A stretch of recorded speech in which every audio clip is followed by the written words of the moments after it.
গত মার্চ থেকে জি বাংলার পর্দায় শুরু হয়েছে দুর্গামণি ও বাগমামা। শুরু থেকেই ছোট্ট দুর্গামণির মাকে খুঁজে পাওয়ার গল্পই ফুটে উঠেছে ধারাবাহিকে। গল্পে অভিনেত্রী মানালি মনীষা দে অভিনীত চরিত্র গায়ত্রীর হারিয়ে যাওয়া মেয়েই হল দুর্গামণি, যার অভিনয় ইতিমধ্যেই দর্শকদের প্রশংসা কুড়িয়েছে। তবে বাস্তবে কে দুর্গামণি তা জানো কি? দুর্গামণির আসল নাম রাধিকা কর্মকার। খুব কম সময়েই জনপ্রিয়তা অর্জন করেছে সে। কে প্রথম কাছে এসেছি ধারাবাহিকে প্রথমবার অভিনয় করেছিল রাধিকা। রাধিকাকে প্রতিযোগী হিসেবে প্রথম দেখা গেছিল দাদাগিরির মঞ্চে। তারপরে সে কে প্রথম কাছে এসেছি ধারাবাহিকে অভিনয়ের ডাক পায়। যদিও রাধিকা নিজেও একজন সোশ্যাল মিডিয়া স্টার।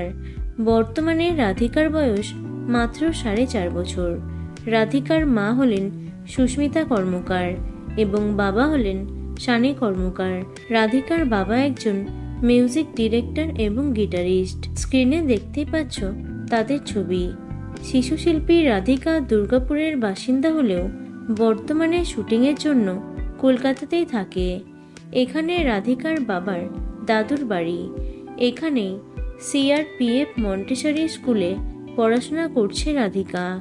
বর্তমানে দুর্গামণি ও বাগমামা ধারাবাহিকে দুর্গামণির ভূমিকায় দারুণ অভিনয় করছে সে। তো বন্ধুরা, দুর্গামণি অর্থাৎ ছোট্ট রাধিকার অভিনয় তোমাদের কেমন লাগে অবশ্যই কমেন্টে জানিও।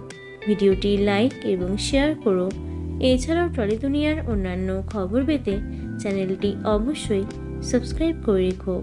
ধন্যবাদ।